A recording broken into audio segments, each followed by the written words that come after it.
You've seen it. The posts, the photos, the public displays of affection that somehow always end up exactly where you can find them. And you're sitting there wondering, why is this so loud?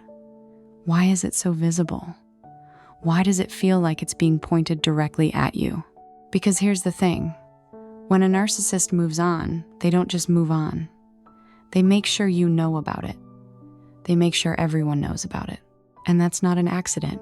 Normal people who move on and find happiness, they get quiet.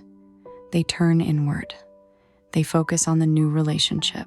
Narcissists do the opposite. They get louder, more public, more visible. And there's a reason for that. Actually, there are 4 reasons.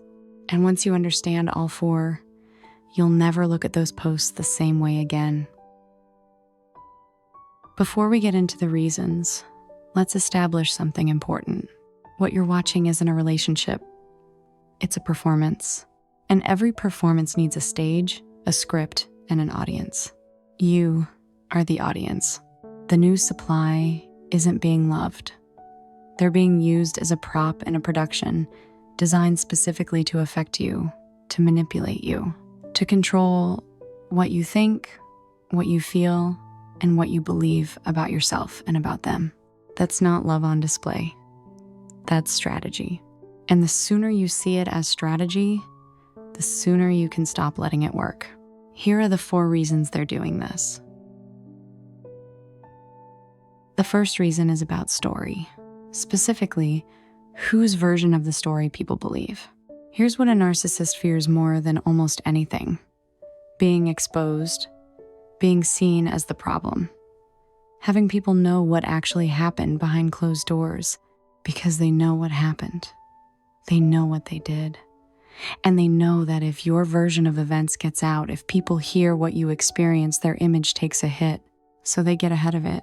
If they can parade a thriving new relationship in front of everyone who knows you, both your mutual friends, your community, anyone paying attention, the story tells itself. Look how happy I am. Look how quickly I moved on. Look how well I'm doing. And what does that imply about you? That you were the problem. That you were difficult, unstable, too much to deal with. That the relationship failed because of something you did, or something you were not because of anything they did. A perfect new relationship is the best PR move a narcissist can make. It doesn't matter what actually happened. It doesn't matter what you know, because the image is doing the talking now. And images are loud. This is why the flaunting starts so fast. Sometimes before you've even fully processed that it's over. Because the narrative needs to be established before your truth gains any traction. They're not showing off because they're happy. They're showing off because they're managing the story.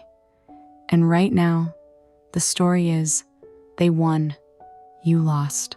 And the new supply is the evidence. Don't let the performance become the truth in your own mind. The second reason is simpler, and in some ways, more unsettling. They want to know they still have power over you. Here's what you need to understand about narcissists after a relationship ends. The supply doesn't just disappear. They still want something from you, just a different kind of something. During the relationship, they wanted your love, your attention, your compliance. After it ends, they want your pain, your reaction, your proof that they still matter to you. Every time you check their page, every time you look at those photos, every time you feel that gut punch of seeing them with someone new, that's supply, negative supply, but supply nonetheless. Your pain confirms their power. Your reaction confirms their relevance. Your inability to look away confirms that they still have a hold on you. And they know you're watching. They almost always know. So they make it easy to find. They make it impossible to miss. They post at times they know you're online. They show up in places they know you'll hear about. They make sure the information reaches you one way or another. Because a reaction, any reaction, means they still matter. And for a narcissist, mattering is everything. This is why going no contact isn't just advice. It's protection, not just from them, but from yourself, from the part of you that keeps checking, that keeps looking for answers in their highlight reel, that keeps handing them the reaction they're engineering you to have. Every time you look and feel something, they win that round. Every time you don't, you take that power back. The flaunting only works if you're watching, so stop watching. The third reason is about the cycle, and this one is important.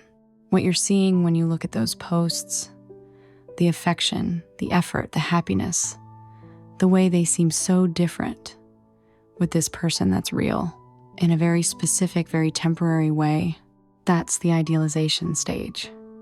And it's the same stage you were in at the beginning. You remember it. The attention, the effort, the way they made you feel like the most important person, the way everything was intense and beautiful and felt like it was finally genuinely real.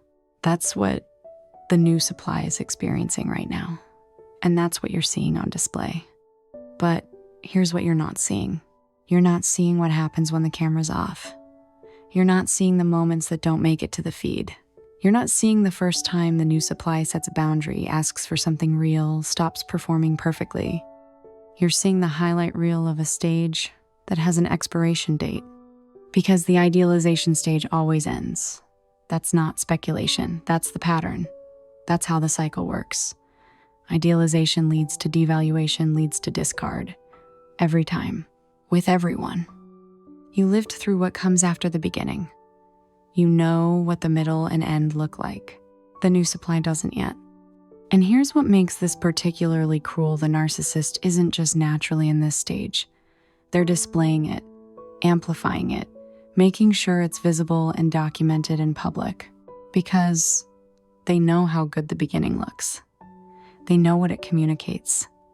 They know that when you see it, you'll compare it to your ending. And that comparison is designed to make you feel like you failed, like you weren't enough to keep that version of them alive. You didn't fail. That version was always temporary. You just stayed long enough to see what came after it.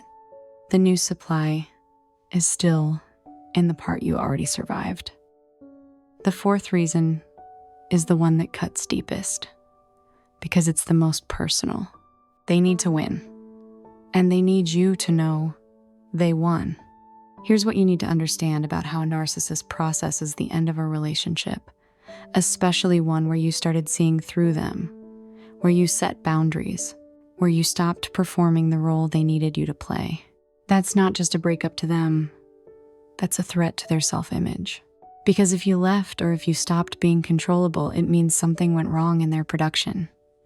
And a narcissist cannot be the one who failed, cannot be the one who lost, cannot be the person the story is about in a negative way. So they reframe it. They need to reframe it.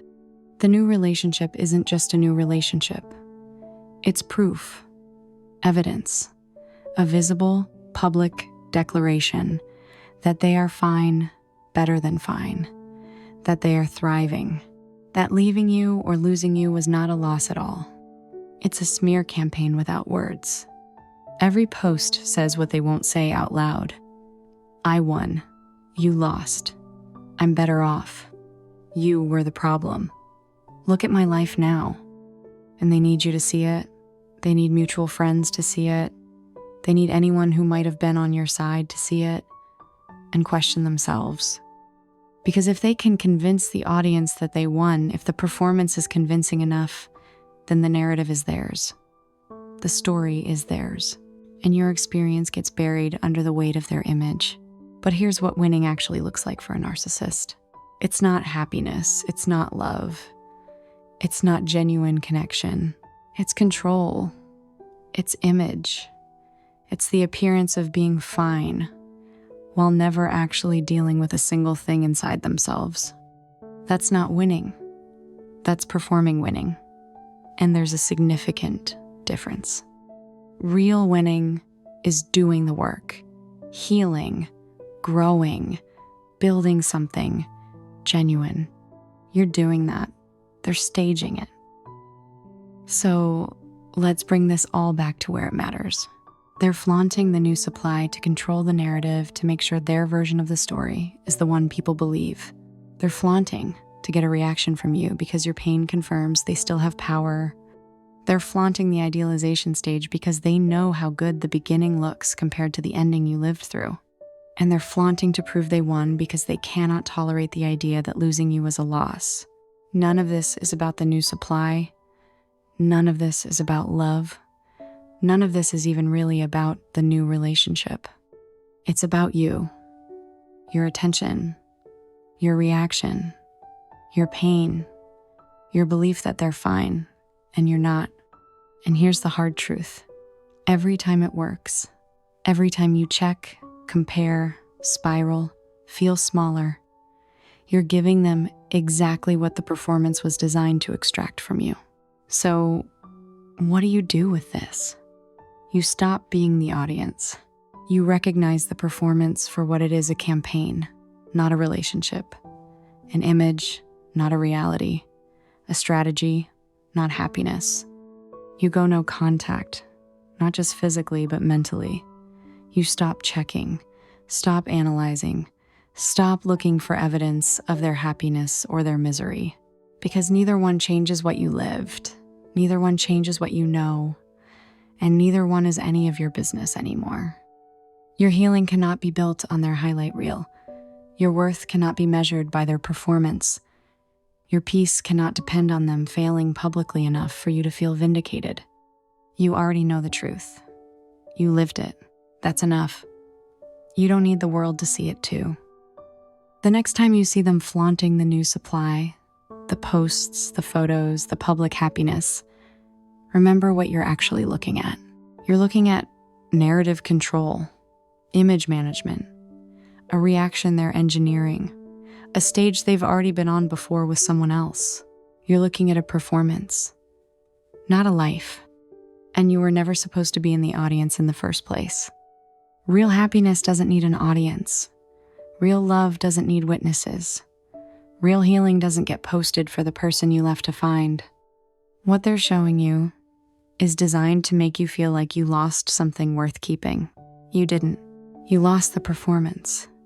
You lost the exhaustion of being managed and controlled and directed. You lost the cycle. And the new supply? They haven't lost anything yet, but they will. Because the show always ends the same way. The only thing that changes is who's sitting in the audience when it does. You already know how it ends.